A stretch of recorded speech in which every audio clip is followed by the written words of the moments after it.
Norwich City star Buendia is reportedly waiting to accept a transfer offer from Arsenal as he agrees with his representatives to move to the North London outfit. The bid is expected to be in the region of £40 million. Outlets like the Telegraph and transfer guru Fabrizio Romano have said that the deal is moving forward swiftly. Bissouma is another midfield player linked with a big move to Arsenal this summer and has left a few cryptic clues on Instagram to get the juices of the Gooners flowing. Speculation suggests that a deal for Bissouma could be done for a fee between 30 to 40 million pounds, with Arsenal chief Edu eyeing a transfer option. And in relation to players leaving, Arsenal could sell up to 6 players and add over 120 million to their transfer kitty this summer, including players such as Lacazette, Maitland-Niles and Hector Bellerin. Tonight we are joined by Arsenal royalty on the football terrace with AFTV superstar DT, and making his debut on the football terrace, a content creator, a writer, a massive Arsenal fan, we have Chris Davison on. Make sure you're hitting that like and that share button. Let's go, people. Afternoon, how are we all doing? You all know who I am. I'm Terry Fleurs. This is the Football Terrace, episode 1 of Terrace Talks tonight. This is part of the big interview process that we're introducing to the Football Terrace, where over the course of every single month, we're going to be having great guests from across the footballing spectrum, journalists, YouTubers, ex-professional football players as well. Cannot wait to bring these shows to you in more detail moving forward.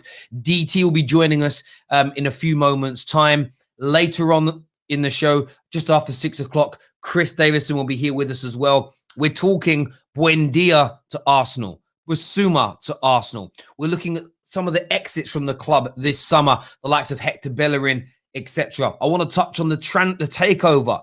Reports today, Patrick Vieira has been speaking. Maybe Daniel Ek is going to come back in again for the club. Very excited about tonight's show. Make sure you're hitting like buttons. Make sure you're sharing this on your social media streams. We will be opening up the lines for you to come on and have your say. And as per we said, these big interview shows, we've probably got to think of a better name for the shows, but it's episode 1 tonight, whatever it is. I haven't got that far. We will be making it member chat only later on in the episode in the live chat for you guys to ask your questions. You can also put your super chat questions in as well. We've got one here actually from Lang & Sweet. How you doing, buddy? Hope you're well. It says, Terry, quick question, Mane or Sterling?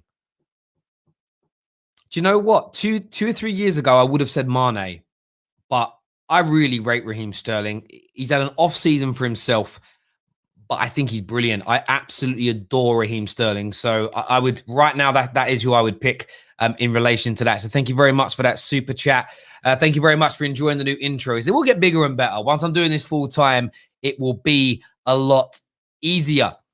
A few people saying, is DT? Yes, DT will be on very, very soon. Terrace Talk, I think, is what we can call the show. I kind of like that. Terrace Talk. So I'm sort of sitting there thinking kind of work. But today's episode 1 of that.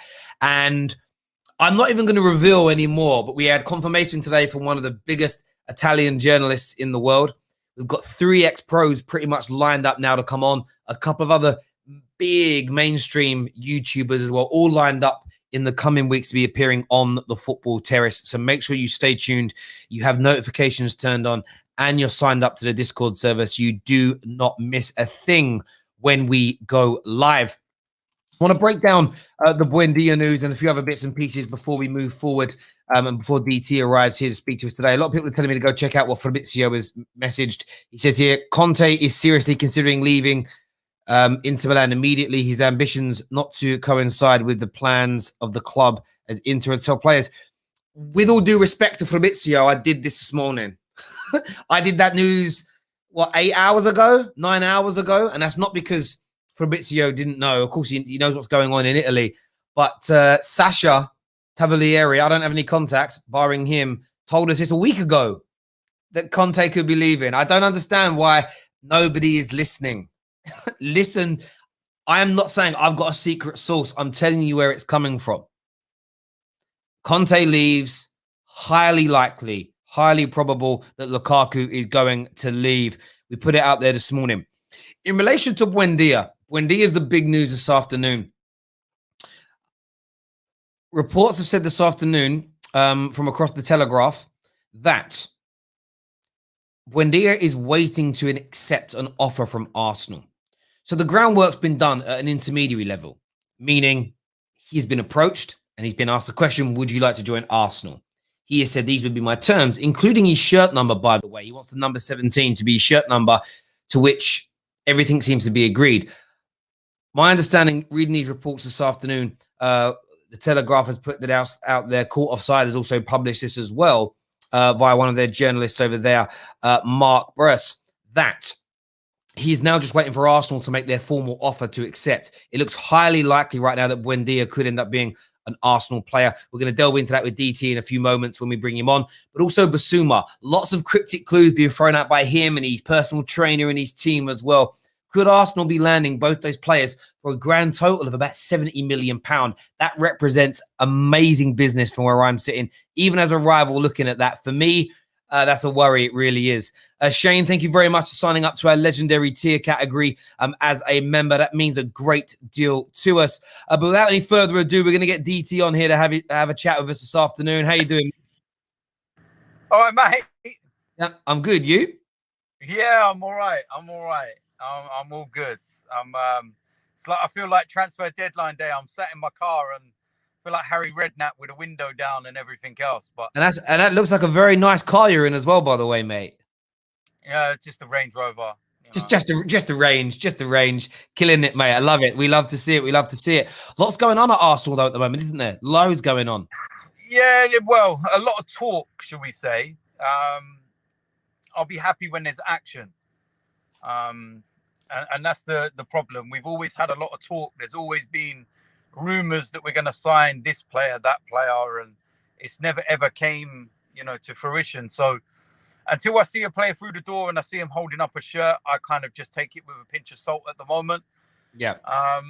And yeah, I'm just trying to, forget about Arsenal as well at the moment. Today of all days, I'm in a bad mood. Why?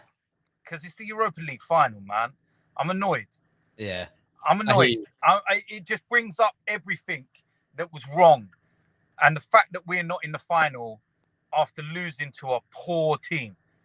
Let's make it, I know this is about Arsenal, but I'm going to say this very clear. Manchester United are going to win the Europa League final and they're going to win it comfortably. Villarreal are awful. Awful. I'm telling you, you have too much firepower for them. They are poor. And I'm so annoyed that we're not there. I should be in Poland right now. Just like, it's just so frustrating and so annoying. But on the flip side of it, that's my heart talking. But my head says, if we would have got to the final, maybe beat Manchester United, it would have only papered over all of the cracks still. And, the Cronkies and that would have been like, yep, Champions League football, don't need to do anything, got our money coming through, keep protesting, do whatever you want, yeah, whatever.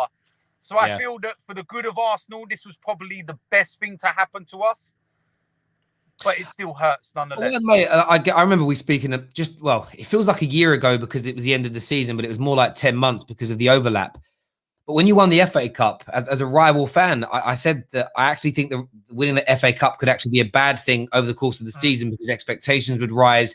We saw from pretty early on in the season, there were so many people gunning for the manager. The pressure was crazy, which I don't think helped overall. But on Villarreal, Man United should be winning. And there's no if we don't win, even if we had a man sent off in the opening 5 minutes, we should still win. Their goalkeeper is shoddy, to say the least. You were tearing them apart. You just couldn't finish your chances in terms of playing through them. They also attack. If they attack Man United and they leave the likes of Greenwood, Rashford, Cavani, Bruno going in behind, we should be beating them comfortably. So I do hear you on that, mate.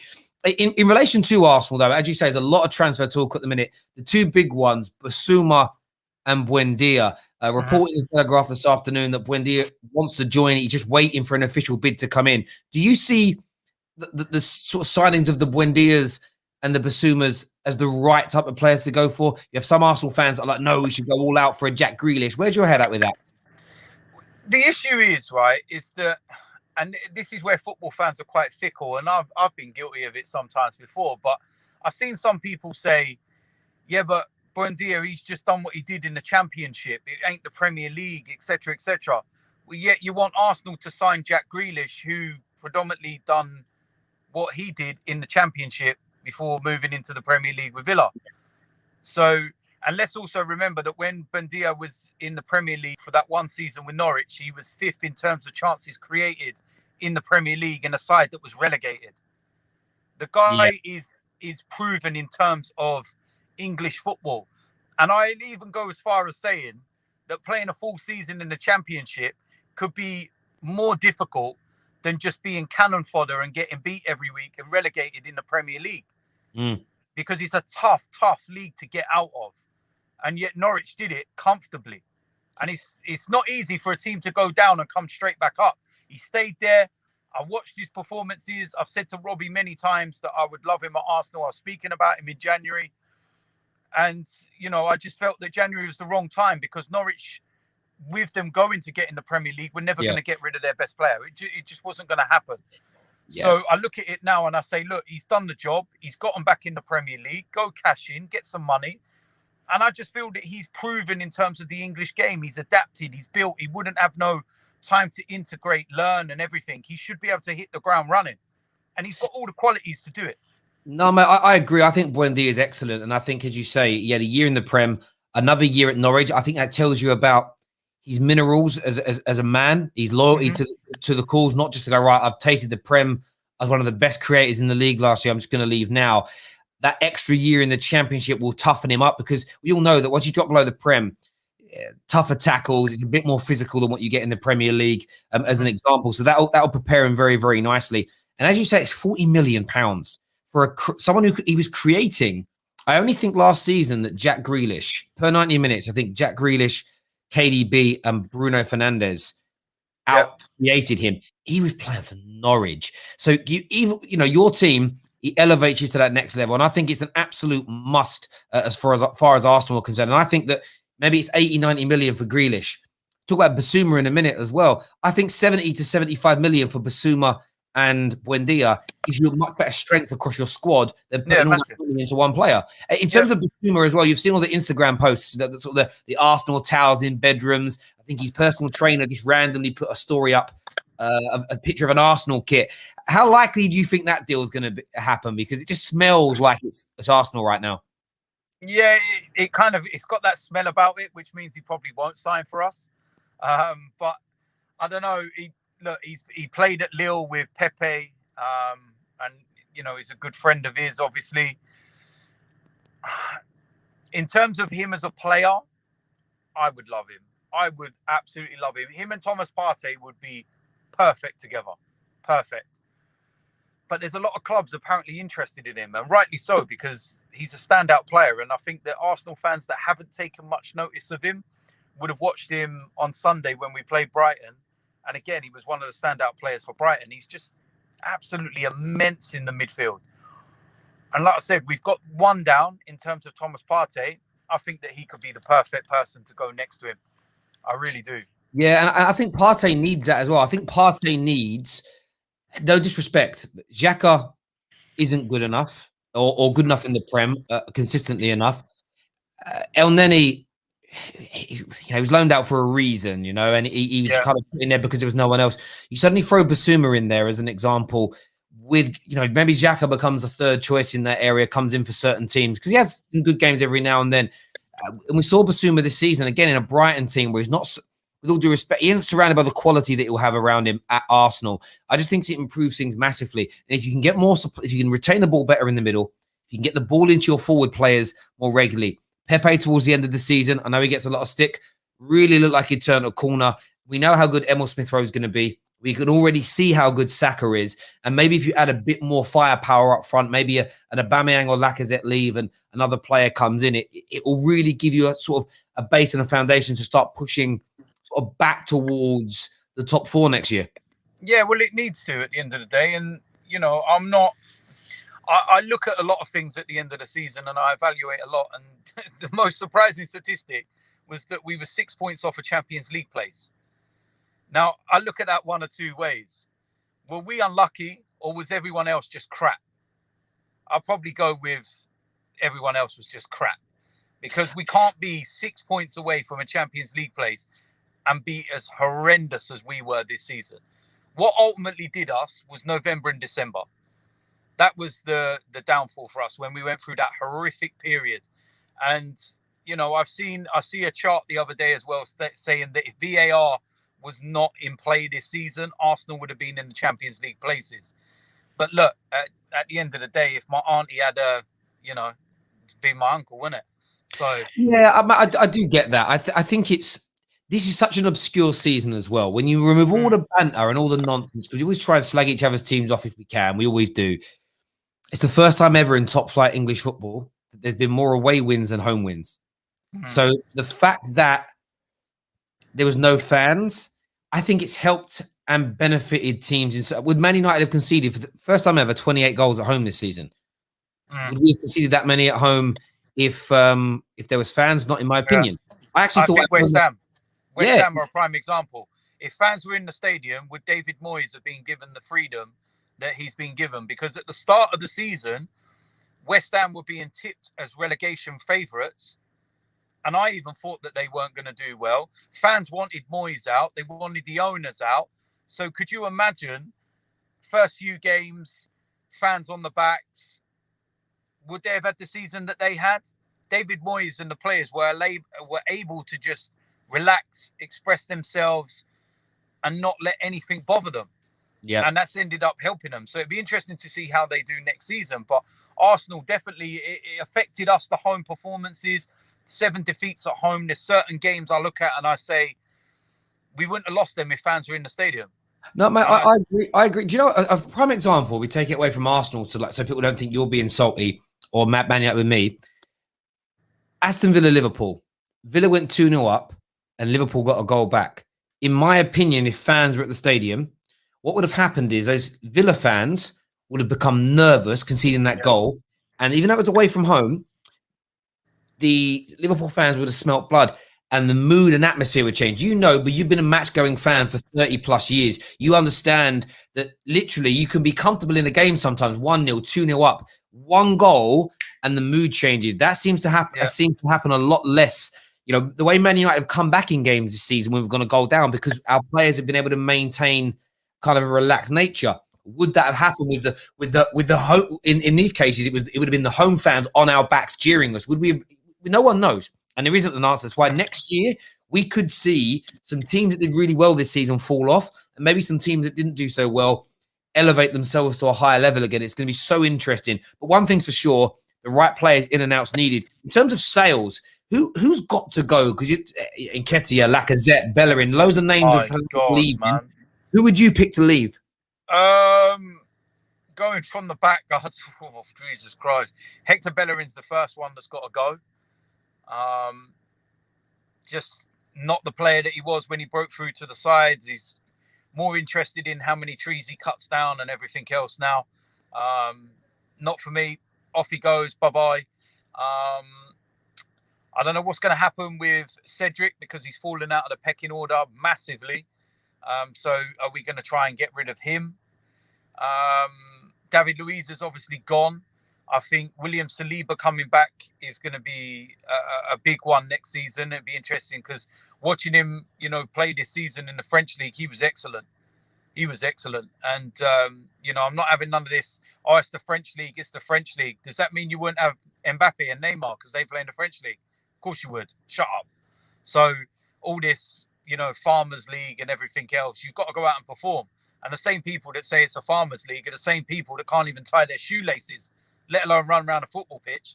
So I'm interested to see him come back. Mavropanos as well is an interesting one. He's been out in the Bundesliga last couple of seasons, been excellent in the Bundesliga. So be interesting to see whether he gets a chance or whether we cash in.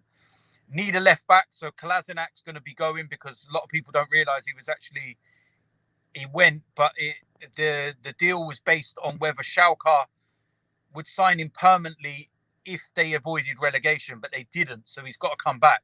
But apparently Arsenal, they're going to get rid of him. He's got 6 months, a year left or whatever it is, so he's going to be gone. Granit Xhaka's an interesting one, whether he will go. There's talk about him going back to Mönchengladbach maybe, and that he wants to go back to Germany. Eddie Nketiah, I think that his time's done now, especially with Balogun signing a new contract. And I think that he's going to be the youngster that comes through now. Lacazette, there's a player that I think that may well have played his last game for the club. And then you've got to build your team around players like Thomas Partey, Nicola Pepe, Saka, Emil Smith-Rowe, you know, all these kind of players, and Gabriel and William Saliba that's coming in, and Kieran Tierney. We've got a base there. We've got a base, but we've got to be very smart in the market. And like you said, we could go out and get Jack Grealish for 80 to 100 million pounds. But if you could get Buendia and Bissouma for that figure combined, go for the two of them, because you kill two birds with one stone. Makes perfect sense. No, absolutely. I absolutely agree with you. I know a lot of people in the comments, by the way, are talking about Conte leaving Inter. I'm just going to say one thing. Look, Fabrizio's, he is who he is. But it was Sasha Tavernieri, who was on the Football Terrace last Monday, young up-and-coming Belgium football expert, who revealed this news. I'm seeing so many big accounts at the minute, like talking about Lukaku now coming, everything else. Not one is quoting the original source of this information. We were one of the first channels to put it out there via him, but it's his news. I will say it's a bit, not Fabrizio. Fabrizio's got his own information, but the amount of people that are just not crediting the right journalist on this, I find it, something about it, I just find disrespectful, especially considering that most of them are literally copy and pasting his tweet as well, same words. I'm just saying, but yeah, we told you this. I remember the live chat this morning. We did a stream on it because Sasha updated us on what was going on, and everyone says no way Conte's leaving. It's like he is. He's not happy. They're selling people. They've got to lower their wage bill by 20% and raise at least 85 million. And what Sasha revealed on the show last week is that Lukaku is seen as a player, like one player could literally lower their wage bill by almost that amount and raise the money in one go. And that's better than losing 4 or 5 players to raise the same. So that's going to happen. Conte's being linked with Tottenham. Just to let the viewers know, that's highly unlikely at this moment in time. We have another different Italian journalist coming on in the next few days, highly credible. Sort of said, no, it may be Real Madrid where he goes. Tottenham are talking, though, to the might and the power of Roberto Martinez. That is real. They might have Roberto Martinez as their manager next year. So we'll keep you abreast of that as and when we know. There's a comment here from CJ for you, mate. It says, would Arsenal still go for Zaha if Lacazette leaves? No. You don't think so? Well, would you like to see him there? No. I think when we played Crystal Palace the other week, you could see that we made the right move in buying Pepe and not Zaha. Pepe's the better player. He's taken a while to adapt to the Premier League. And sometimes in a player's career, or there's a moment at a club that kind of flicks a switch and just does something differently to that. For me, it was when Pepe got sent off against Leeds. Something, a switch was flicked, and all of a sudden he completely changed, and he turned into a player that is now one of our most important. And he's been consistently causing problems week in, week out. One of the reasons why we nearly somehow managed to scrape it with Villarreal in the semi-finals of the Europa was because of Pepe. Yeah. So he's been excellent, and I'm looking forward to seeing more of him next season. You start to play to Pepe's strengths. He's an unbelievable player, and I think the Zaha one, that's done. That's done and dusted. Yeah, I don't disagree. I think at the same time, Palace are going to want stupid money for him as well, and I sort of feel like Pepe's turned that corner, like you say, and you've got Saka, and I think Saka's got a higher ceiling than Zaha anyway, so I would look to invest that money elsewhere. Members, if you've got any questions for DT, get them in for us now. Get your member chat questions in, or your super chat questions, and we'll pose them and put them across to him as we sit here now. A lot of people still writing Conte left. Yep, Conte's gone. Knew it was happening. They said within 48 hours. It's come a little bit quicker than we expected.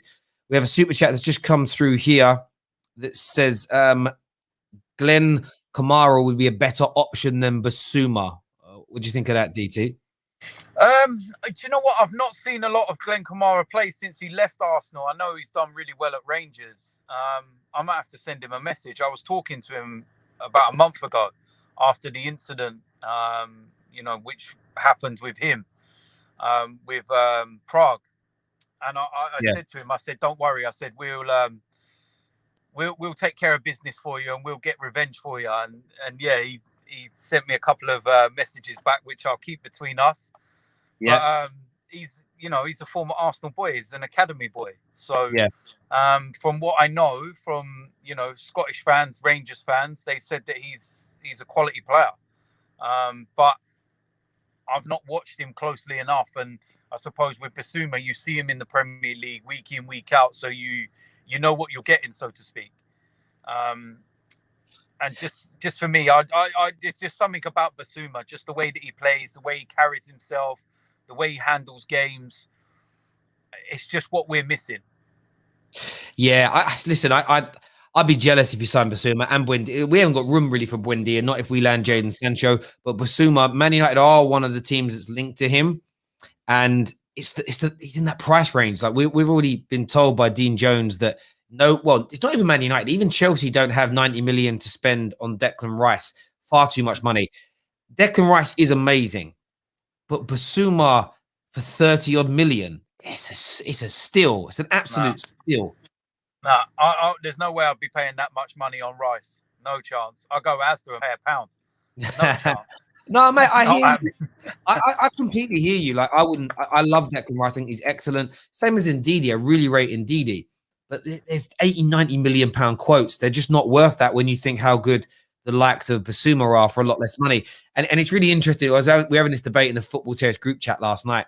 Everyone was arguing whether Bissouma's a defensive midfielder or whatever. And I basically said, Igal by any chance? No, Igal weren't actually. Igal weren't arguing that. It was Prime. But I was kind of saying to people, I think we get like bogged down now with everyone being like pigeonholed into what they are. And, you know, we grew up in an era where there was two midfielders and one was always the more attacking and the other was always more defensive. But essentially they were both box to box to a certain degree because the game works that way.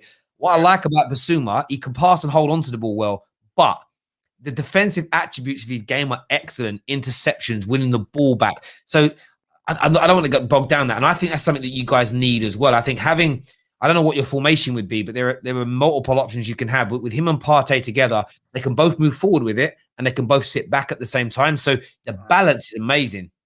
Yeah, no, I agree. And that's what we all see. And it's just whether, you know, the manager gets the money that he needs. And yeah, it's like I said, I don't read too much into everything at the moment. I don't get hyped. I don't, you know, even when Arsenal announce a signing officially and on the website, I have to refresh the page a few times to make sure that it is genuine, because I never believe it.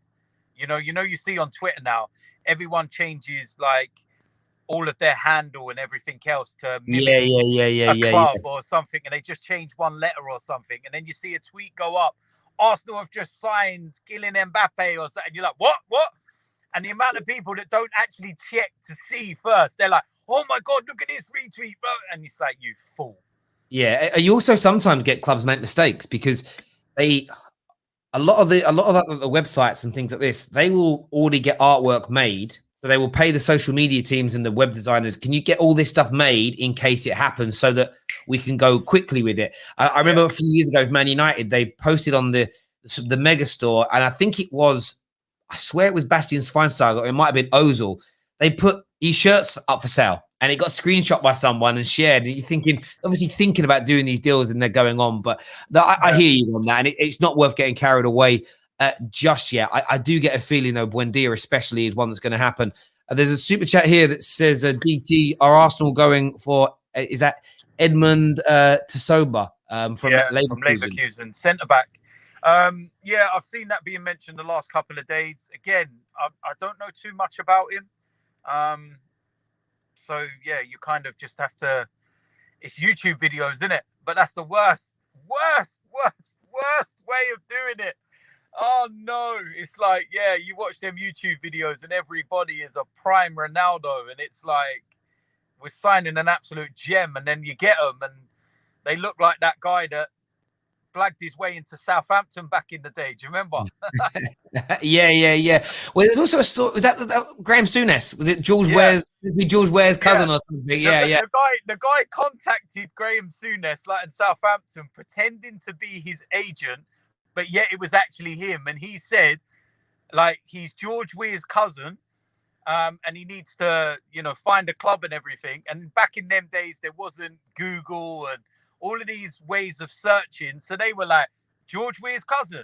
Oi, listen. So they were like, we need to get George on the phone. Yeah. Gave him a number. They've then rung this number, and he's got somebody pretending to be George Weir on the phone saying, yeah, he's my cousin and all that. He's great.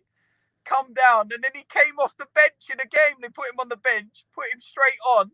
And after that one appearance, they were looking like, this guy can't play. I know. And obviously, it was a lot easier to do in those days because there wasn't the internet, there wasn't Google. You couldn't go and check these things out and whatnot. So yeah, you look, the YouTube compilations, they can get you into a bit of trouble. They truly can. Everybody looks good. Everyone looks good because everyone has those moments, don't they? And stuff like that. And it's why sometimes I get embarrassed for clubs. I remember once Liverpool did it, fans did it. Naby Keita did this amazing skill in a Champions League game, but he literally got dispossessed 3 seconds later. But they showed just a clip of the skill, and I'm like, that's the same with the YouTube. That it wasn't a good bit of skill because it actually led him down a dead end, and he lost the ball. He was better off just passing it backwards and retaining possession. But no, I hear you on that. Chris Love here says basically, hello, Rag and Bone Man. I like that. There's a comment here that says Arsenal could get Maradona as long as Arteta is there. We'll never compete. DT, would you take Conte? It's not going to happen. The board and everybody's made it very clear that Mikel Arteta is going to be in charge next season. And you know what? There's some good points and there's some bad points with Arteta. He's done some good things and he's done some bad things. And ultimately, next season, he won't have any, leeway to mess about. If we get to October, November in the same kind of form as what we were last season, he's gone. He'll be out the door. End of. There's no, second chance. There's no gimme. There's no like little, take your time and everything else. And it's not going to happen. He has to hit the ground running. It's as simple as that. And, we've sorted out our top six form or traditional top six, shall we say, in terms of those performances. And we performed very, very well against those sides this season and got some very, very good victories. But it's the performances against the teams that we should be beating and we used to beat comfortably that we're finding the problems. And, there's a million and one, different things going on at the moment. And I think that behind the scenes at the club, there's been a lot of things happening. And, that's got to be taken into consideration as well as to, what happens behind the scenes. And I just feel that next season, you're going to see whether it works or not. And I don't think there's any excuse next year. Not being in Europe could be the best thing for us. Well, I think what you've got to do is capitalize on that disappointment of not being there, as you say, and make sure that that rest outside of sort of League Cup weeks, it's having that rest. It's making sure, you go into those weekend games fresh and ready and raring to go. Krishna has said, if Inter are broke, which they are, £602 million in debt, would you take Hakimi? Yeah, listen, the thing is, I wanted him when he was at Dortmund, and a lot of people didn't actually realise he was on loan from Real Madrid. And then when they did, they were like, Real Madrid won't sell him. I was like, they will sell him. Real Madrid sell players that you just don't think they would sell. That's what they're like. The thing is with him is that, and people don't realise this, like they forget this, is that you see a right back, you just see a right-sided player and you go right back. Yep, he's perfect. He's actually a wing back. Like if you watch Hakimi in a flat four, he's not as good or as effective as he is as a wing back. So if Arsenal are going to play a flat four, then he's not the right signing to go right back. If Arsenal are going to go to a three at the back and play with wing backs, Hakimi all day long. But you've got to get the right player for the right system. Otherwise, it's square pegs, round holes. Yeah, I agree completely with that, mate. Neil here says, no offense, but as long as Kroenke remains owner of AFTV Arsenal. They'll never get back to the top, no matter how many players they sign or managers are changed. And I know a lot of you agree with that. I mean, in terms of the Kroenke out situation, I know Patrick Vieira has suggested that Daniel Ek is going to bid again. The sort of protest seems to have died down a little bit. I mean, do you remain hopeful that they'll sell, or do you just think it's almost pointless pushing for it because they've made their stance very clear? No, do you know what? It's never pointless making your point, clear in that respect. But there's not a lot we can do at the moment because there's no games. There's no way of protesting. There's no way of getting our voices heard. We kind of was able to do it before the end of the season.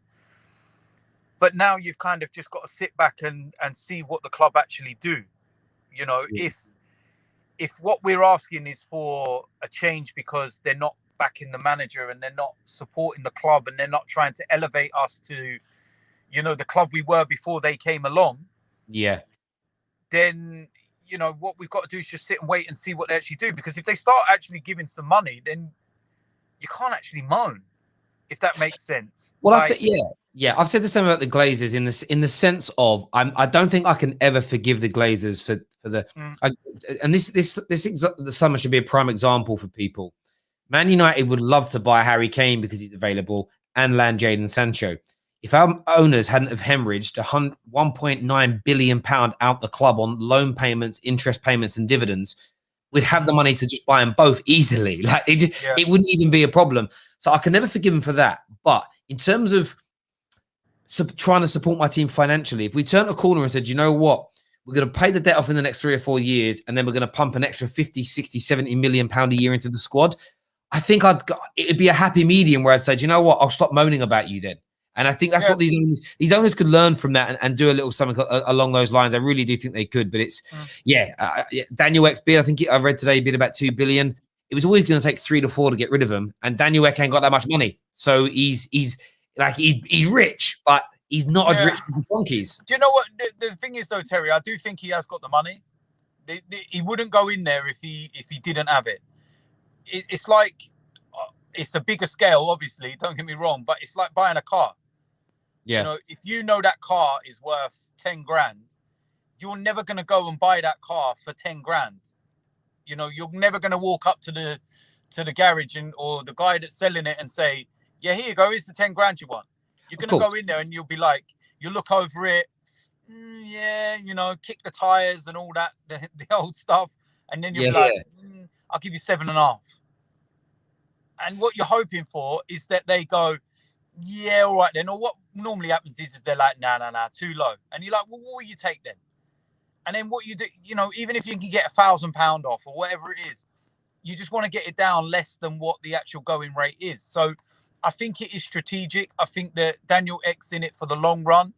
So he's not going to go in there and just give Kroenke what he wants, which is, I think they were saying 2.8, 2.9 billion, something along them lines. He's never going to do that. He's going to go in there, chance his arm, see what he can get, hope that the pressure from the fans, and I think it's a smart move getting legends on board as well, because these are people that are like they're legends. Like that's the only word you can say.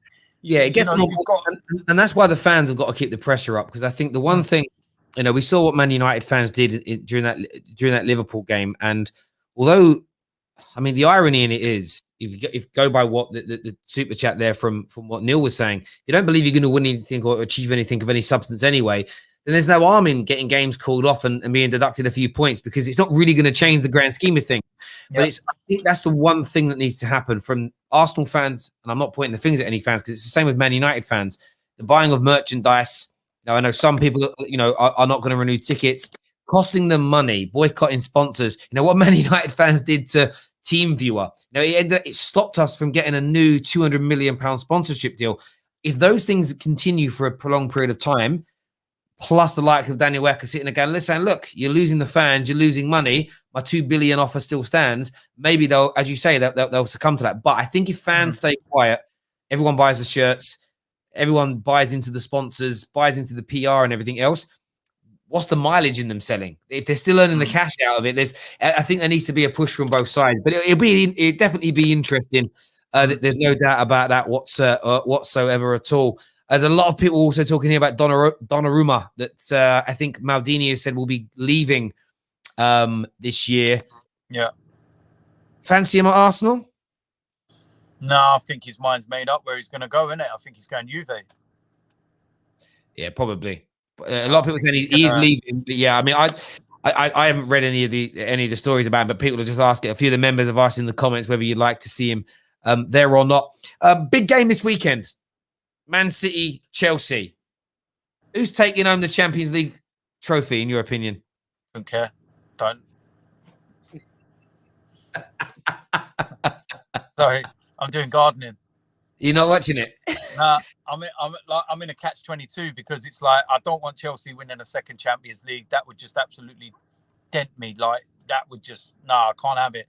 And then on the flip side, Man City can win it for the first time. So, do you know what I mean? It's just like, cheers, thanks. I'm just going to go into a very big hole and just not look at what the score is or anything. But yeah, if I had to pick a winner, it'd have to be Man City for me. Because I just don't like Chelsea, and I don't like nothing about them. And yeah, it's a weird one because Chelsea are going into it in the worst possible form. Since they lost to Arsenal, ironically, they've just kind of dropped. And if it wasn't for Leicester messing it up, they'd be out of the Champions League places. But going into a final, that's a dangerous one for Man City. Very, very dangerous because you watch how Chelsea have played of late. I don't think they're going to play that poorly in the final. And they seem to have got their number on Man City of late as well, which is something that will be on their mind. And well, I'm the opposite to you. I don't want City winning their first. Obviously. And so I want Chelsea to do it. But their form going into the final, as you say, is concerning. They literally wouldn't be in the top four if Leicester hadn't thrown that game away to Tottenham, who have been trash for weeks. It was shocking to see that happen. But I do have a feeling. I do think they're going to turn up on Saturday, Chelsea. I think they're going to put in a serious performance. And, it's that hill then for you, isn't it? Like I know that feeling as a Man United fan when I look at Liverpool and they've got double the Champions Leagues we've got. And I look at how long it's taken us to win 3. There is this point where I'm like, I might be, if I live to be an old man, I might be dead before we catch them. And that's if they don't win anymore. And that's, as a football fan, it's not a great feeling, is it? No, it's a horrible feeling. We ain't even won the Champions League. Do you know how that makes me feel? Like I'm sitting there and I'm like, look, please, just before I die, just give me one Champions League. Please. It's all I want. I just want that feeling. Just the Champions League. It's the only thing I ain't seen us win. Just that. Just big ears. Just please, just once. I don't care. I'll die a happy man. When I see us win that, that's it. My life's complete in terms of Arsenal. It's done. Yeah. And I need to get the pain of 2006 out of my system. I have to get it out. I'm 20 years nearly, bruv. It's 20 years nearly. Listen, and it still hurts. Do you know I've still never watched the replay of that final? I still can't do it. 14 minutes away from winning the Champions League. And then Eto'o was offside. I know he was offside. I ain't even seen the replay and I know he was offside. He was offside. Do you know what I mean? They say Paris is like the city of romance. They broke my heart. Literally broke my heart. That's what Paris did to me. Devastated. I've never been more devastated in my life at losing a final. A game, full stop. I was there when Naeem scored from the halfway line. Don't even comprehend. I was there in Copenhagen when Galatasaray beat us on penalties. Doesn't come close. I was there when we lost in Baku. Doesn't come close. None of it comes close to the 2006 final. Distraught. Absolutely distraught. And you know what it's like? You know, like when you lost, like to Barcelona in the final at Wembley and stuff like that. You've been able to experience the Champions League. You've been able to right the wrongs. So you're able to forget. It doesn't pain you as much as it would if that was the only thing. It's like you look at Liverpool fans, for example. They were looking at the Premier League and they were constantly pained by Gerrard's slip.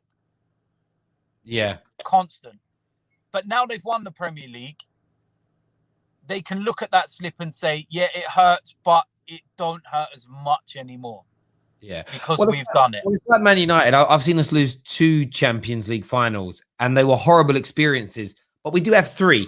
So I don't think it was not as damaging as that. And, you know, even like this sort of I actually think the Aguero moment was something that it hurt, but we've got 13 Prems and 20 league titles. So there is always that. When you haven't got one, I don't know what that feels like. I was born and we had one, and we've won 2 since I've been alive. So now I know that feeling, and it must, as you say, for the Chelsea to be the first London club to do it, and if they have 2, it's just how long is that going to take to get there? I get that completely, mate.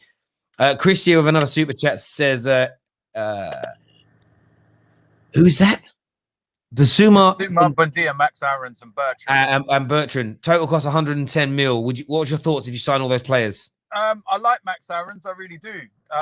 Whether we could get, 2 players from Norwich remains to be seen. Ryan Bertrand, look, what you got to remember with left back is that we're looking for somebody that's effectively covered, because they're not going to get ahead of Kieran Tierney. Yeah. So Bertrand, given his experience, could well be a decent cover. And he's free. So I can't imagine his wages being massive either. But yeah, the other ones we've already spoke about. So yeah, right back's going to be interesting to see who we get. That'll be an interesting one. I hear you on that. Final question for you, mate. Samuel here says, what about, is it pronounced Dangote? Would you welcome him? Dangote, that's the one. Would you welcome him to own the club? I'm sure you would. Well, yeah, look, at the end of the day, I'd welcome Robbie owning the club right now. So it's just, and we all know Don Robbie could. We all know that. Yeah, I mean, I'm going to be the director of football. Yeah. And it's like, yeah, we're going to take over. But no, look, at the end of the day, the thing is with him, he said that he was going to come back by 2021. I haven't seen anything that suggests that he's going to back his talk. It's all talk. I could sit there and say that I'm gonna buy Arsenal. You're not going to believe me until I show it and back it. Yeah. So I haven't seen anything other than words. That's all I've seen. That's it. Yeah, no money's been put up or anything like that. And it'd be interesting to see. He's one feels a little bit like Conor McGregor when he keeps, because Conor McGregor doesn't have the money either. Like Conor McGregor's rich. I know he just sold the lion's share of Proper 12 for like 500 million and whatnot. But that's actually a drop in the ocean when you think Man United's worth $4 billion. It's nowhere near enough. So yeah, it almost just feels a bit. Yeah, I think some people link themselves to clubs because it's great for publicity and stuff like that. Bro, we're gonna have a gal come on now. Chris Davison is gonna be with us around about 6:15, ladies and gentlemen. So stay tuned for that. For the transfer updates there, mate. I appreciate you coming on, having your say, mate. Pleasure, man. And I'll chat to you soon, man. Speak to you soon. Thanks very much, bro. Thank you. Chris is gonna be with us soon. He's gonna be giving us some updates on the Buendia deal. He's gonna be giving updates on the Bissouma deal and players leaving Arsenal. He's going to let us know everything he knows on the show. So make sure you stay with us right now. Hit that like and share button. Also check out our new membership tiers as well. Surprise, surprise, Boris was in on the Super League. Why would anyone be surprised about hearing that news? As an example. Before Chris gets here, we're going to have a chat now with the gal. What you saying, mate? I'm chilling, man. How you doing, Terry? I'm nervous. I'm nervous, but I'm all right.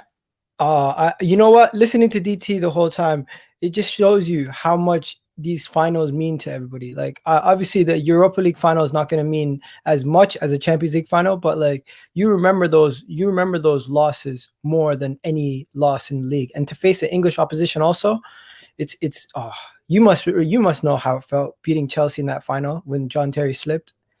Oh man. Yeah, I mean, it was an amazing feeling. It truly was. It was an amazing feeling to do it. Losing any final is the worst. That's why, like losing a final is. I know people say, going out at any stage is bad. The finals, because you can smell it, you can feel it, you can taste it. You have all the build up, the angst to it, and everything else. I want to speak to you about these transfer deals, bro. So we're getting Chris Davison on to talk about them very, very soon. But what's your take on the news today that Buendia is? Essentially, he said yes. Said to his agent, I want to join Arsenal. He's now just waiting for the official bid to come in. One, how excited are you about the prospect of it? Two, do you think Arsenal are going to submit the bid? Terry, this is going to be a long and drawn-out saga. I genuinely don't believe this is going to be done before the Euros, even though he's not going to the Euros because he's Argentinian. I still think Arsenal is probably going to do this deal, but if it gets done, it's going to get drawn out until at least July, in my opinion. And with everything that's happening right now, we're going to get trinkets and understand we're going to get inklings of who Arsenal wants, but there's still names out there that haven't even been mentioned, I bet you, that we're probably going to talk about in a couple of weeks' time also. So Buendia, I'd love to have him. Absolutely, he'll fit in perfectly when it comes to the attacking player that he is and how he can play in the 10 and he can play on both wings. It's amazing. But will the deal happen? I hope it will happen. Will it happen anytime soon? I don't expect it to happen anytime soon. As we had this conversation last summer, Terry, Arsenal like to keep their business late, like they did the Thomas Partey. Not that late, not always, but hey, we always keep up late. And what's your take on the kind of Bissouma teasing he's doing on social media? So he knows he's linked to a move. There's a lot of talk across there from some really credible transfer journalists, but he's doing the Insta posts, he's doing the stories. You keep seeing Arsenal badges and shirts appear either on his timeline or on people very close to him, personal trainers, etc. What's your take on that, bro? Oh man, I honestly feel like these things write themselves, Terry. You see a picture on his Instagram with Arsenal in the background. It is a hint, but it just shows you that he took some. I think he might have been given that by Pepe or something. He might have taken it from Pepe and had it in his bag. I'm not really going to think too much of it. Have you seen Odegaard was also pictured with Sander Bergs, so they're friends. Should we think that's somehow linked to Arsenal also? It's like all these things somehow are connected, but they're not really connected. It's smoking gun, basically. There's nothing there. Yeah, I hear you on that. I mean, how much would you like Bissouma, though? How much would you love to have him at the club? I think Bissouma would be absolutely great, but there's also the worry that a lot of people have. If we have a bunch of our players going to AFCON, with Aubameyang going to AFCON, if El Neni's still here going to AFCON, it will also have Pepe going to AFCON, Partey going to have AFCON, and then we'll also bring Bissouma in. He'll also be going to AFCON. All these players going to African Cup of Nations in the middle of our season. It could cause us more problems if we have all of them in our team. I'm not saying don't sign him just because he plays for an African nation. I'm saying, you know what, he's a great signing, but that is something we have to worry about in the back of our mind. There's no doubt about it. There needs to be cover in place. There needs to be a plan of action because you losing 2, 3, 4 players at any one time is never good, especially with needing to bounce back the way in which you do. Hakimi's been linked to Arsenal on a number of occasions. You do need a new right back or player in that position. Inter Milan are losing Conte. Highly likely that they're going to lose Romelu Lukaku. Chelsea have been doing work on that for months. They need to raise money. They need to get rid of more players to lower the salary by around 20%. Is Hakimi a player you would like to see Arsenal go for? Hakimi would be a good signing if we played a back three, as DT was saying. But I honestly feel like Hakimi we'd be priced out of a move for Hakimi. I don't think we're going to spend that type of money on. How much is he going for? 45 plus, 50 maybe. How much are we going to be looking to talk about at a right back position? Well, I've seen a lot of different kind of prices. I'm going to get what Hakimi. I'm just going to get the price up. The last price that I saw, I'm just going to get it up on here. Where is he at? Why can't I find this lad anywhere? There he is. So the last valuation I saw him valued at is around about 40 to 42 million pounds. So them being in trouble, you're not going to pay more. I mean, Lukaku, look how great he is. Chelsea might be picking him up for 69 mil. So Hakimi might be able to go in there and do a deal for 35 mil. That's got to be worth it. He's better than Bellerin, right? Terry, I don't care if the club gets an unknown guy from Argentina who play in Gonzalo Montiel, or if we go and get Max Aarons. I don't think spending that type of money on Hakimi would do us any better as a club when we have so many holes in our midfield, so many holes throughout our team. Spending that much money on a right back, in my opinion, would be detriment to the team.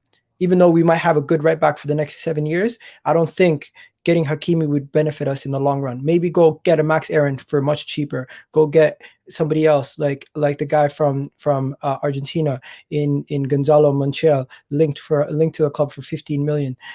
Those kind of guys are the kind of guys that I'll be interested in, not really Hakimi. I'm not saying he's not a good player. I'm just saying fit and price does not suit our budget. Yeah, listen. I hear what you're saying there. Some of the comments I see in the comment section are really. Yeah, everyone's getting onto my haircut. No, not the haircut thing. I was talking more about I see I love it when people mention other YouTubers and they start not slag. I don't like it when they slag them off. I'm just like, oh, why? What's been said? And I never understand the context. It always makes me laugh. There we go. Listen, Igal, thank you for coming on and giving us your thoughts and your feelings, mate. Really appreciate that, bro. And we'll chat to you later on today. Ladies and gentlemen, remember, Chris Davison, one of the leading Arsenal journalist, hugely popular across Arsenal social media platforms as well. Brilliant writer. He's coming on to talk to us about Buendia, Bissouma, players leaving, Arsenal takeovers, what to expect next season, and much more. Stay with us here on the Football Terrace. Get your super chat questions in that you want us to post to Chris. Anything you want an opinion on, an update on, either get your member chats in or your super chats in, and we will pose them to him. Before that, though, we've got man like Elite KJ here with me. How you doing, bro? Oh, man, I am bricking it, bro. Man, final day and that, you know what I'm saying? I haven't got this feeling in, 4 years since the FA Cup? So, yeah, man, it's going to be mad. It's going to be a mad day. I actually missed most of the Europa League final in 2017 due to being landed in Canada while the game was happening. I only got to see like Pogba's goal, and then I was traveling somewhere, so I had no reception. But yeah, man, looking forward to the game. But Arsenal, it sounds like they might be doing smart business this summer, and if they do, they actually might be going on the right tracks again. Like before, like signing the Willians for big money, signing the Petr Cechs for big money, all these players, the Pepes for big money, is clearly not the way forward. And if the rumors are true that Eddie might lose his job, that they're bringing in someone else different, that they're looking to invest in championship players or lower table team players who are hungry, got the drive, who want to improve and have got the quality, Arsenal might take this year out of Europe and actually do something with it. I agree. I look at the players Arsenal are linked with. No salt, no banter. I think Bissouma improves their midfield massively. If they land Buendia, that's an improvement. I think even like Balogun being given a go over Nketiah that isn't good enough is a move forward. The likes of Saka and Emil Smith Rowe are going to be a year older. And obviously Chris is coming on in the next 5 minutes or so to update us on some of those things as well. But this is the kind of business they need to do. They need to spend that money wisely. They need to invest in the right areas of the football pitch. And if Arsenal do that, as you say, with no European football, it's almost every cloud has a silver lining, and making the best of a bad situation and hopefully using it to your advantage. Because if they can push themselves back towards a top 4 challenge, get themselves back into it, who knows what can happen. If you get the signings right, they can elevate them. Because you know what's funny, right? If you look at last year, I fizzled out a bit towards the end because he's young. But you know when they went with the young players around Christmas time, they had that resurgence. If they had 3 or 4 more players that were performing to that standard, maybe Bissouma and Buendia and Hakimi are 3 of them, they wouldn't have been where they are in the league. You know, the fans are returning, and that's one thing I will say. Fans are returning. It can change. It could turn the table not completely upside down in terms of the overall league. But you look at the top 6, top 7, top 8 teams. There could be a right mix-up where some might go backwards when the fans return, some might be elevated to a higher level. So as long as they're improving their team, and I think what's interesting is the players they're linked with, all I ever see, that there's a little bit of like, what's the word I'm looking for? The banter's a little bit kind of weak. It's like, oh, buying championship players or players from teams fighting relegation, rubbish. I don't buy it. Until Arsenal were linked with Bissouma and Buendia, all I've seen is universal praise for them. That tells me that people are like, people were hoping that because of where Arsenal were in the league, they were going to be signing Mark Noble and not Buendia. Do you get where I'm coming from? Yeah, like you can't trash an Arsenal for this window. I'd banter them more if they're trying to sign someone like Coutinho or Isco or them washed footballers. These are up and coming footballers who are showing their quality in the Premier League like 2 years in a row. You know what I'm saying? Like Buendia came, was well, and went to the Championship and showed that league is way too easy for him. Bissouma is a player that everyone's been talking about this season and had people saying, actually, look out for him last season. Like, these are 2 players that if they get them, you can't banter Arsenal. I'll be more worried about those signings than Isco and Coutinho. Like if they sign Max Aarons on top of that as well, again, it's about being smart. It's not about being the most having the biggest names and spending the most money. Because look how that happened with Willian. Look how that worked out with Pepe, who's now just stopped. Like in the back end of the season, found some form when it didn't matter.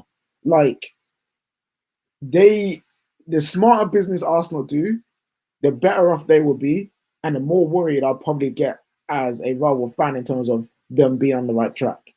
Mate, I hear that. Said here, one of our members, is a Chelsea fan. Thank you for signing up, Said, to the legendary category. Says, I bet £100 now that Arsenal finish in the same place or lower next season. Well, we'll see. And I'm sure the Arsenal fans watching are going to screenshot this and they're going to save this and they're going to remember this. Footy Sense with a super chat says, Buendia deal won't happen until after Copa America. He has been picked for Argentina. And that's a fair point. And maybe it won't. And I think there's a lot of international football. There's a lot of things going on this summer because footballers, you've got to remember as well, footballers are like the rest of us as well, human beings. They didn't have a break really last year either. So I don't feel like I've had a break from football. I went literally from one season pretty much into the other straight away. And footballers are the same. So some might just think, I actually want 2, 3, 4 weeks off. I'm not even going to talk to I don't even want my agent doing a deal until I've had a break and I've had time to relax and work out where I want to be. The whole world has been stressed and messed up and all sorts going on in everybody's personal lives. Some people may not want to make a big decision about their future straight away. So some deals might prolong just for those reasons as well, I think. So I think everyone's got to remain relaxed this summer about the signings they're looking for. The fact that the sellers want it done quickly makes sense, but maybe the player doesn't. Maybe the club that are buying are actually like, we're going to take our time to actually assess, see what comes out in the market. Because right now the market's weird, bruv. I get why Lukaku back to Chelsea is so cheap. By the way, everyone big up Sasha. He was a journalist that broke it. And I want him to get his flowers for it because he was a guy pushing it out. Then I see a few others at the minute, not journalists, but I see a few people like getting a lot of attention for it. And I'm like, yo, why aren't you quoting the person that I know gave you the information because they've shown me the DMs, you charlatans. I've seen. And from my point of view, it's like Lukaku for 69 mil, Bissouma for 30, but Declan Rice for 90. Come on. Yeah. You get my point, bro? It's like, from my point of view, maybe clubs are going to sit back and go, hang on, let's just wait and see what happens. Because if top quality players like Buendia and Bissouma, as examples, Hakimi of the world, start dropping around for 25, 30 mils, teams are going to be pushing the likes of West Ham to drop their prices. So maybe people are going to hold back to see where the market settles. It's going to be interesting. Just quickly before Chris joins us, I know you said you were nervous about tonight. Still confident we'll win? Yeah, it's I still think we'll get the job done. It's just one of those ones where like you never know what United will turn up. Is it the one that will beat up Roma 6-2? Or is it the one that lost to Sheffield United 2-1? Like that, and that's the only thing. And it's just I hope that the players who are playing today have got their game faces on. The main three of Bruno, Cavani, Pogba. We saw what those three did again in the semi-final. Yeah, you want that to come again. Paul Pogba's playing a World Cup final. Cavani's playing a World Cup semi-final. Like Bruno Fernandes has been around winners like Cristiano Ronaldo for Portugal. These are the guys that when you look at the team, you look to have big performances and big moments in the game. And yeah, I just hope that we as a team allow them to have that. None of this stupid defending at the back, none of this conceding from set pieces. Be strong and resolute, and then allow these guys to go win you the game. I feel like if we do that, then we'll be fine. But yeah, it's not gonna be easy. It's definitely gonna be a tough game. Villarreal's first final in how long? This is their first chance of silverware in how long in their history? Like you can't underestimate that kind of power.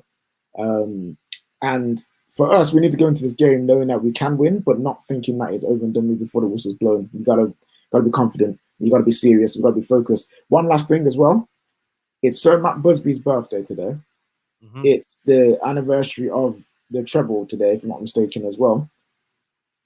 We need to put in a performance that is worthy of Manchester United and its history. Could not agree more with that sentiment, mate. I really, really couldn't. Listen, bro, thanks for coming on, having your say, mate, and we'll speak to you again later on tonight after the game. Top man. Let's go, boys. Quality. Chris will be with us momentarily. Before that, I want to go through some of your comments here. Unai Emery will take Ollie to school, is what MotoGP team has said. Jesse Dyer here says Leah Smith is saying no McFred tonight. Yeah, I've heard that one of McFred has picked up an injury. I heard, it may be Fred in relation to that. I haven't clarified. I've actually stayed away from Man United as much as I can today in an attempt not to build up my nerves too much ahead of this game. Tyrone here says 70 mil for a player who plays football in jeans and Timberlands, doing Werner dirty. Chelsea Love says 190 mil for Declan Rice, RIP football. I hear you on that completely. I think it's far too much. I rate him, but that's far too much money indeed. Do me a big favor, everyone that's tuning in. We're currently sitting on 413 likes. Let's push this at least past 500 in the next couple of minutes, please. Hit that like button. Hit that share button, ladies and gentlemen. Let's get it done now. Did someone say treble? Yes, you can't do a treble because you're out of the FA. You didn't win the FA Cup, my guy. Simple and as straightforward as that one. Chelsea fan here says Bissouma will flop, is what he says. She says McTominay starting, fair dues. There we go. Everyone, make sure you're smashing that like button for the terrace right about now. Let's do some more of these comments that are coming through here. How would Buendia ever downgrade himself with Arsenal? He's better off joining Leicester City, Tottenham, or West Ham. Well, it's about who's interested in him as well, right? And listen, Arsenal, all banter aside, Arsenal are not, let's say not as bad. They have been poor this year, but I still think they're an attractive proposition for teams. There's no doubt about that in my mind. They're still an attractive proposition for teams. They really, really are. And I think that they've got a couple more years left yet before I think people would look at them and go, oh, I'm not that interested anymore. Buendia should probably try for a Europa League club. Maybe not. Maybe he sees Arsenal as being the right sort of step up, right leveling up for him at this moment in time in his career. I think that's a fair thing.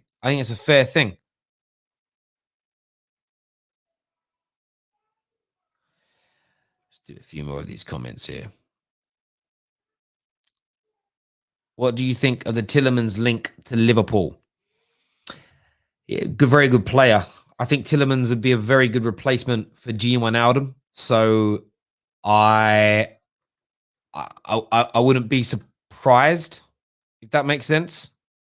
I wouldn't be surprised at all by a deal like that. Wouldn't be surprised at all. Wouldn't be surprised in any way, any shape, or any form if that was to happen.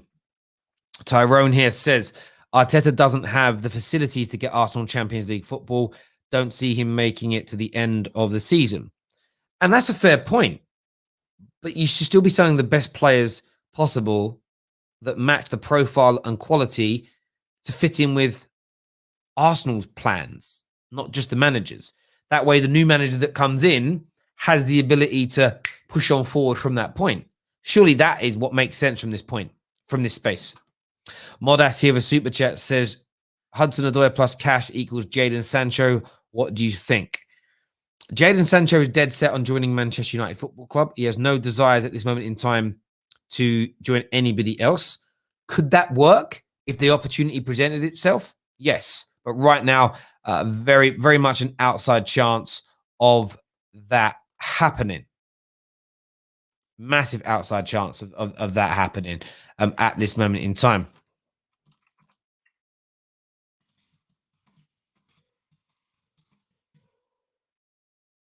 Did I send the wrong link? I've done that before. I'm going to take the link from the wrong show. Send it to people. Maybe I did, maybe I didn't.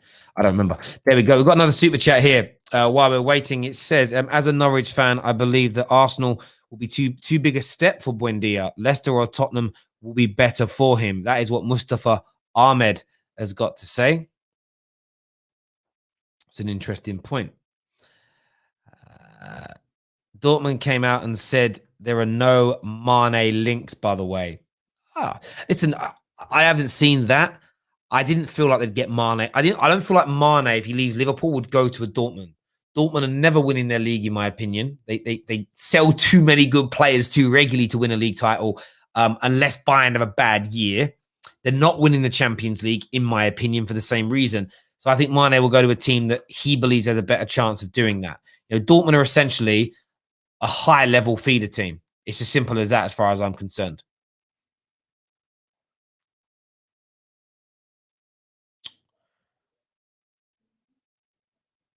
Conte is coming to the Premier League. Has that been confirmed by anybody? That's an interesting one. I'm not going to reveal the name of the journalist that we'll hopefully get that we've confirmed today. We've got to wait for the dates to come through. I don't want to promise something and it doesn't happen. But yeah, really looking forward to that. I am. We can confirm that deal, or where it's all going, where its approach is being. Conte and Inter have reached, and is this what Fabrizio has said? He's leaving, game over after 2 seasons, 1 cup and Europa League final. Yeah, well, we'll see. He's going to go. Conte to Spurs. Has anybody credible said that? Because as far as I can see, I've not seen a credible transfer journalist guru come out with anything of the sort. But we shall see, I suppose. We shall see.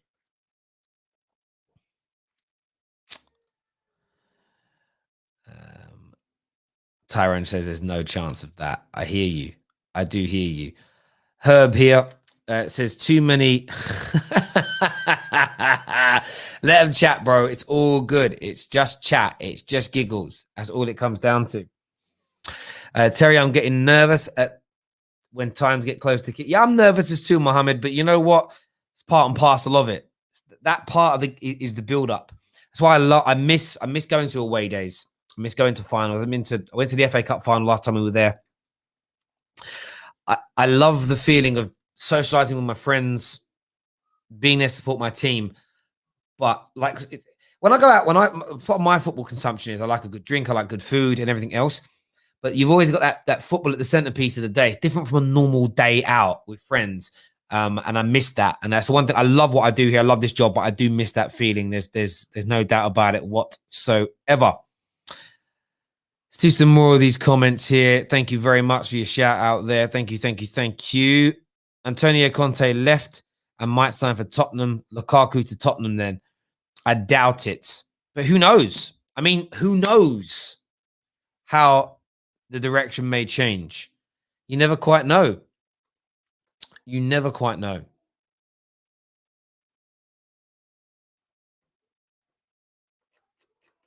Who knows? Comment here from Leah Smith says Pogba starts in midfield tonight alongside McTominay with Mason on the right wing, Rashford on the left, and Cavani up front. Do you know what? That should please pretty much every single Manchester United fan. Leah Smith is sensational. She is absolutely sensational. There is no doubt about that whatsoever. So I'm really excited about that happening. So yeah, that's a great team. And we should be winning that game. Tricks here. My guy Trick says, why are United fans nervous? Do you know why? It's not about downplaying it. I'm nervous because we should be winning. There is no excuse for not beating Villarreal. Refereeing decisions or whatnot, there's no excuses for that whatsoever. But ladies and gentlemen, without any further ado, Chris is now here and is with us. So we'll be bringing him in as it stands right now. As we say for these new big interview shows, we go to member chat only at this point. Member chat link, if you want to get involved, is a pinned comment, or you can click on the link in the description below to get in your questions plus your super chats. But Chris is here with us now. How are you, buddy? I'm well, thanks, Terry. Sorry about the delay. Right. A few technical issues getting on, but we're there in the end. That's all that matters, right? Not a problem. We're live, so for me, it's just 10 minutes of chatting to the audience and everything else, mate. So I appreciate you coming on and speaking to us. How's things your end? Yeah, well, good, thank you. Trying to keep on top of all the speculation surrounding Arsenal.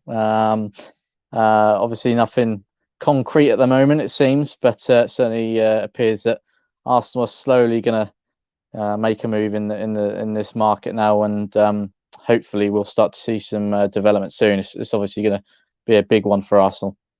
Of course, and as you say, there are lots of links. One of the biggest sort of headlines I read today, Buendia is ready to accept an Arsenal offer. There's all the cryptic clues being given by Bissouma.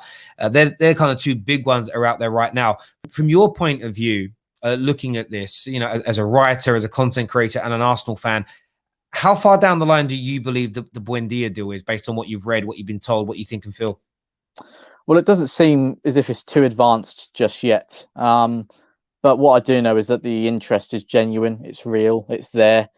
I was just prior to this and coming on here speaking to Chris Reeve, who's a host on Talk Norwich City, and he's managed to find out that Arsenal made contact, or first made contact, with Emi Buendia's representatives back at when there was the project restart of the Premier League. So the interest has been there for quite a while, but from what I understand, as of right now, no bid has gone in. It's agent talk at the moment, or should I say talks between Arsenal and the player's agent. And of course, we know it's been quite publicly reported that Arsenal aren't the only side looking at Emi. Is interest from Aston Villa and interest from Spain as well. Atletico Madrid rumoured to be the club looking at him. So, I don't think it's going to be one of those deals where it's straightforward. And especially dealing with Stuart Webber, Norwich City sporting director, he's very, very strict when it comes to transfer dealings, and he always makes sure he gets what he wants. So, look, we talk about Arsenal being stubborn in the transfer market and not, maybe being a bit hesitant with putting the money on there on the table. But from what I've seen, from what I've heard, if Arsenal do truly want Emi Buendia, and they put the right fee on the table, then it should be a deal that gets sorted and done pretty swiftly. The player seems keen, and we'll just have to wait and see how this one develops. But I'm very, very excited by the Buendia links. I think he's a very, very good player who's had obviously a fantastic season, and I think he can offer a lot to Arsenal and solve a lot of problems in that midfield and going forward as well. I couldn't agree with you more. I'm a Man United fan. Just for full disclosure, I'm jealous by it. I know we've got some great attacking midfielders ourselves, but I look at him as a player that, when he was in the Premier League, I wanted United to go after. We didn't have Bruno at the time. Pogba's future was up in the air, and it was that creativity from attacking midfield from the wings is so important. Like most inside forwards nowadays, goal scorers. So having players that can play in those front wide positions or as part of a midfield three at times in an advanced role, I think is really, really, really key. And the price we're all reading is around 40 million. And for the amount of chances he creates, it seems cheap in the modern day form of football, if that makes sense. Yeah, absolutely. I think it was Stuart Webber a couple of weeks ago said publicly, that if it wasn't for the sort of COVID market and the financial hit the financial impact, I should say, that COVID's had on the football clubs, then they were hoping that Emi Buendia would be their first ever £50 million player. But obviously, due to the current market, the economic situation, they're having to maybe settle with something lower, such as 40 million. But still, in this day and age, I still think that's a very, very fair fee. And look, Norwich are in a really strong position. They don't need to sell, and they hold all the cards here. So, especially if he's being linked with Arsenal, and obviously we know the interest is there. Arsenal, really, if they want him, they haven't got an excuse not to get him, because they'll have the money for sure. The owners certainly have it, but whether or not they use that for Arteta is another thing to be seen this summer. But look, I'm sure we'll probably go on to it in a moment. This is an absolute huge summer for Arsenal and Arteta. The owners are coming under fire, not just because of the whole Super League saga, but because of their ownership as a whole, their time at the club. We all believe that they're not fit enough to run Arsenal Football Club. I know, obviously, you as a Man United fan are in a similar situation with the Glazers. And look, they go on about showing this ambition and showing the support to Arteta, wanting to get this football club back to where it belongs, and they want to start competing with the very best again. then prove it. You know, we're all watching you this summer. You've all got a point to prove, and all eyes on them, Terry. That's that's the simple way of putting it. And now's their time. If they want to gain a bit of trust with the Arsenal supporters, now's the time.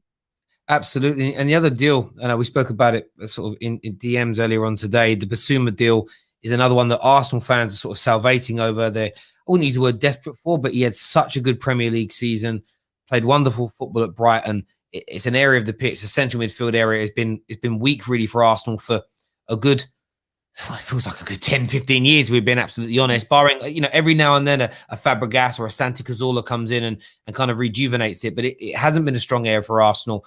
What do you know about that deal at this moment in time in terms of what you've read and been told? Again, it seems as if Bissouma's a player who is highly admired at Arsenal, and one we're looking at. But I still think there's, he's just amongst a long list of names we're looking at. Again, just like the Buendia one, nothing's advanced at the moment. I think Liverpool are showing some interest in Bissouma as well. But no, I completely agree with what you said about Arsenal's midfield and the central midfield area in particular. I think the addition of Thomas Partey last summer was very welcome, and it's taken a bit of time for him to find his feet. But slowly but surely, I think he's starting to get more confident, and we're starting to see the best of him. But now it's the sort of the moment to get that solid partner in for him to play alongside him next season. There's talk Granit Xhaka could leave. And the likes of Guendouzi could leave as well. He's obviously been out on loan. Torreira, we're looking for a club for him as well. Yeah. So it's going to leave us slightly light in those midfield areas. Dani Ceballos heading back to Madrid, obviously after his loan. So we need at least one new central midfielder to come in. But I can see us maybe ending up having to get two, especially if Granit leaves as well. Depth is really important. So I'm excited with the Bissouma links. Like you say, he's had a fantastic season with Brighton.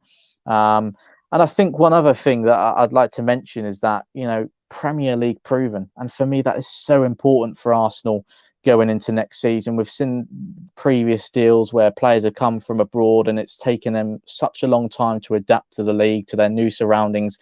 I think it's really important Arsenal target players who can come in and hit the ground running. I really do. And help us have a fast start next season. It's going to be critical, and that's why I'm excited by the Buendia links, who's had Premier League experience. He knows what it takes to make it in that league, and his statistics were really impressive.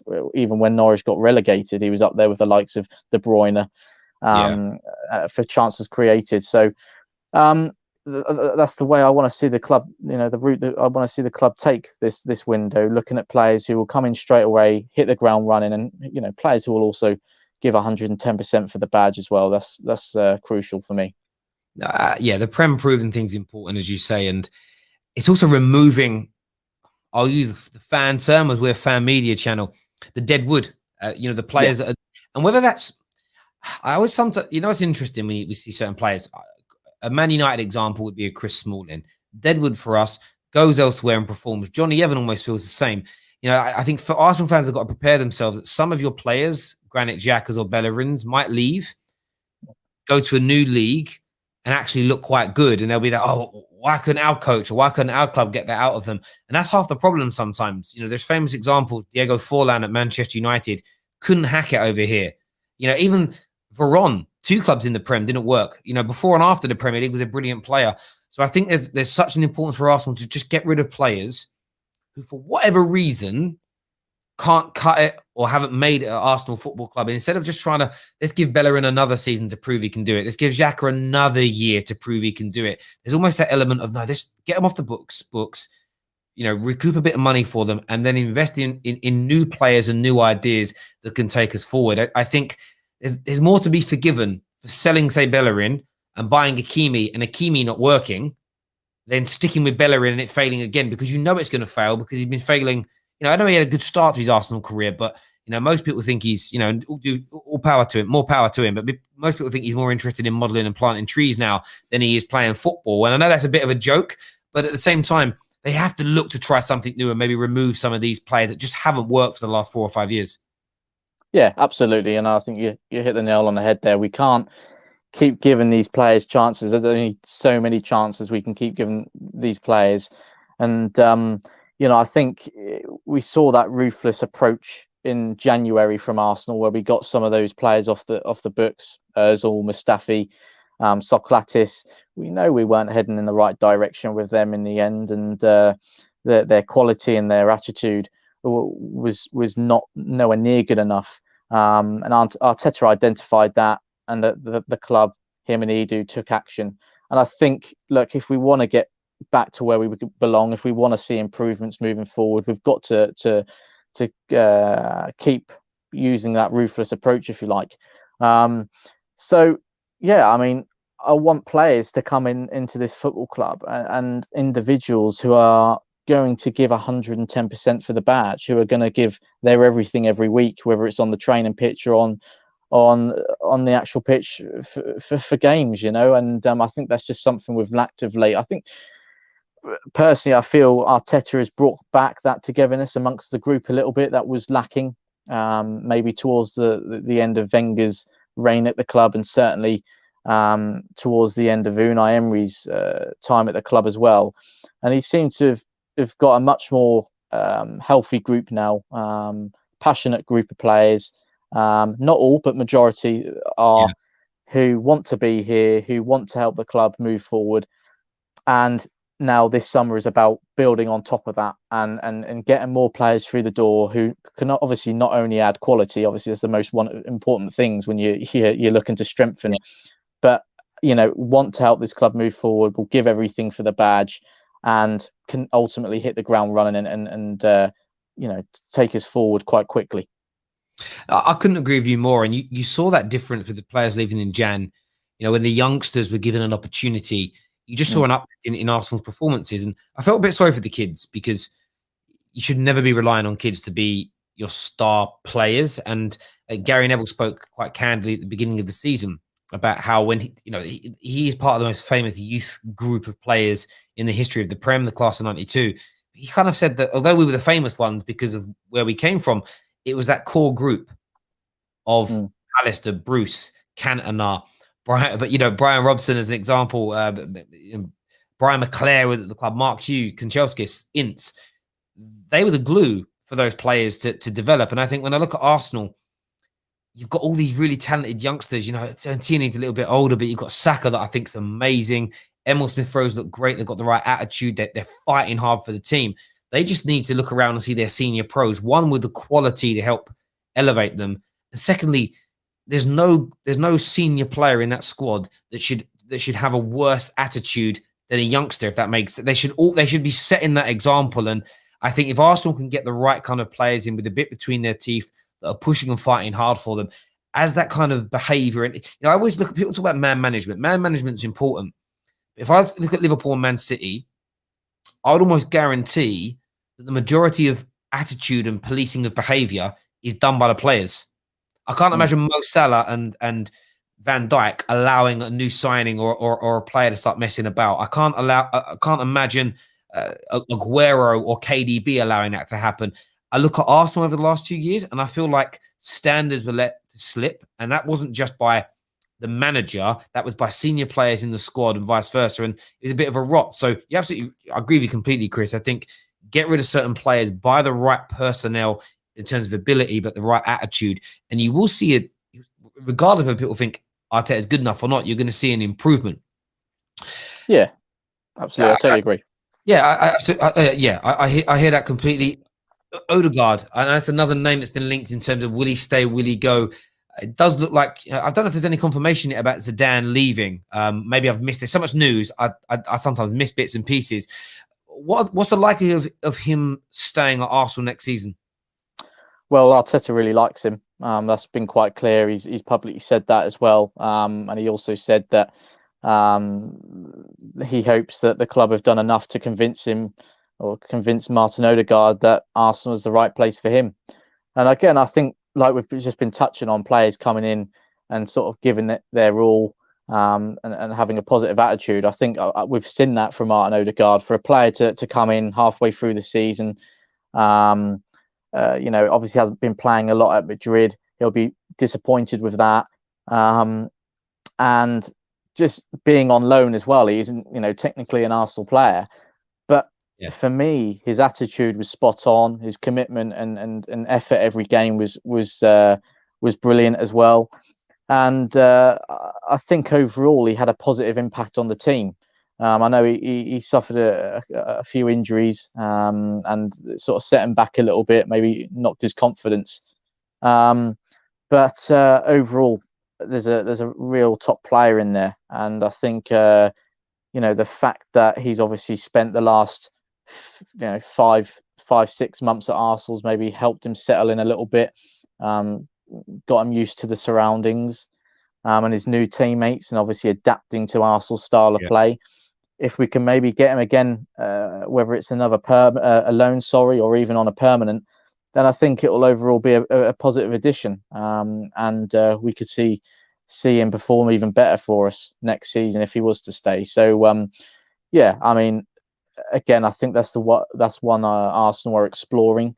Obviously alongside this whole Emi Buendia talk, there's rumours suggesting that Arsenal are going to focus on trying to get Odegaard in first, and then depending on what happens with that, they might look back at Buendia and see what happens there. But I think in terms of style of play, they're two different sort of players, and certainly two players I'd both very much welcome at the club. So Arteta likes him, Arsenal rate him, and there's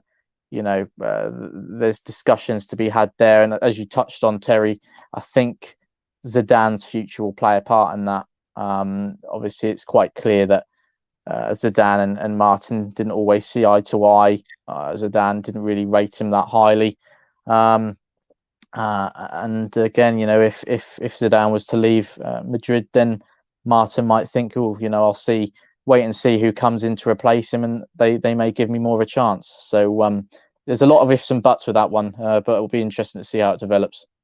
No doubt about it. I agree. I think it's a bit like with the Lukaku thing with Chelsea. It was all hugely dependent on Conte staying. He's gone now, so who knows? The floodgates may open, and and that's the crazy thing for Inter. They lose him, Lukaku suddenly shoots off, and maybe a few more of the stars go, well, actually, we lost the manager that I signed for. We lost our star striker. Maybe I'll look for a move away as well. And who knows with Real Madrid? 3 or 4 players that might want to leave, depending on who they sign as a coach, might just change their mind as an example, or vice versa, push them away further. We never know. Joe Willock had a record-breaking impact I think he equaled Alan Shearer's record of scoring 7 Premier League games on the bounce.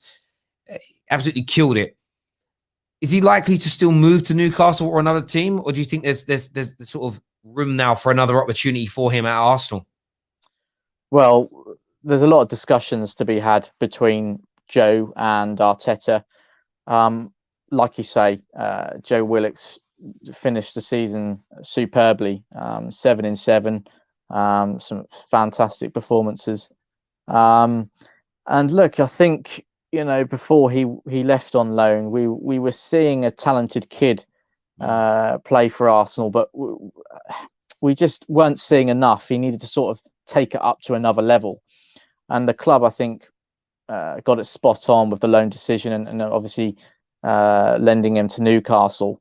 That's obviously worked out really, really well. So now you've got a situation where Newcastle have obviously undoubtedly been left hugely impressed with Joe. All the noises coming out from their camp suggests that they want to keep him and want to get him permanently. And I think, like I say, there's a big decision to be made. Ultimately, it's going to be up to the player and Arteta. Will Arteta, see Joe Willock as an important Arsenal player in the future? Or, if Newcastle want him that badly, possibly throwing, 30 million our way for him. It's a decent fee to turn down. And, without a doubt, that would obviously help Arteta and Edu maybe get more of their sort of our targets they've identified through the door with sort of that Willock money. So personally, I think if Newcastle want him permanently, bearing in mind he's homegrown English and he's finished the season so well for them, and obviously on top of that he's still quite young, got a lot of potential. We need to be looking at, and asking for around 30 million for him at least, minimum. And I think if Newcastle are willing to do that, well, I mean, good luck to Steve Bruce for trying to persuade Mike Ashley that's a good idea.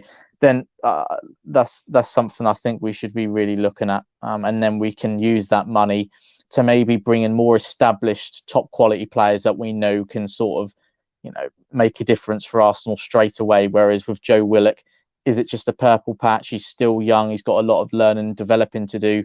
Yeah. Can he make a difference for Arsenal when he returns? Is a big question. So we'll have to wait and see. Totally agree. As a United fan, it's the same with Lingard. There's an expression my dad taught me when I was younger. He was like, an X is an X for a reason. Don't go back. And I sort of feel like that with these. I feel like both Man United and Arsenal. And I like to draw the United comparison, so any gooners watching don't think I'm being salty. I think if both our clubs gave Lingard and Joe Willock a chance, I think we'd both regret it. I think that they would. I almost feel like, and by the way, buying clubs, please, I hope you're not watching this. I feel like they've had a really good purple patch, bit more time, bit more space, bit more freedom, a little bit of a I'll show you, and they're playing above themselves. And I think they'll level out again. And when they level out, they won't have the same value. Both clubs have got to cash in now because I don't think their stock is ever going to be higher, especially for Lingard at 27, but with Joe Willock. Yeah, I think the worst, personally, keeping him would be a big mistake because I think he'll fade away in the squad again and then be worth what in the marketplace? A lot less than he is right now, as you say. So I think it's well worth sort of cashing in on him. And as you say, maybe using that money for the Buendia or the Bissouma deal. I think it will serve Arsenal much better in the long run in relation to that. But listen, I really appreciate you coming on today. We're pretty much at the end of the show now. Let everyone know where they can find you on socials, please. Yeah, absolutely. Thanks for having me on, Terry. Absolute pleasure. Appreciate it. I'm on Twitter. I'm keeping all the Arsenal fans up to date with all the latest news going on there. You can find my handle as at @CDavison_AFC. Absolutely. We've tweeted out as well. So we've tweeted out. Jess has also tweeted out as well, one of our panelists. So viewers, just go check out our Twitter if you didn't write that down or don't remember it. Go check it out now on our Twitter and go give Chris a follow. Amazing content, by the way. Great writer, great content creator as well. So make sure you're checking it out, especially if you're a Gooner as well. Everyone that's tuned in, a massive thank you to each and every single one of you. We're back live after Villarreal versus Manchester United for the instant match reaction, fan phone-in, and the panel show. Until then, take care, goodbye, God bless, and we'll see you all again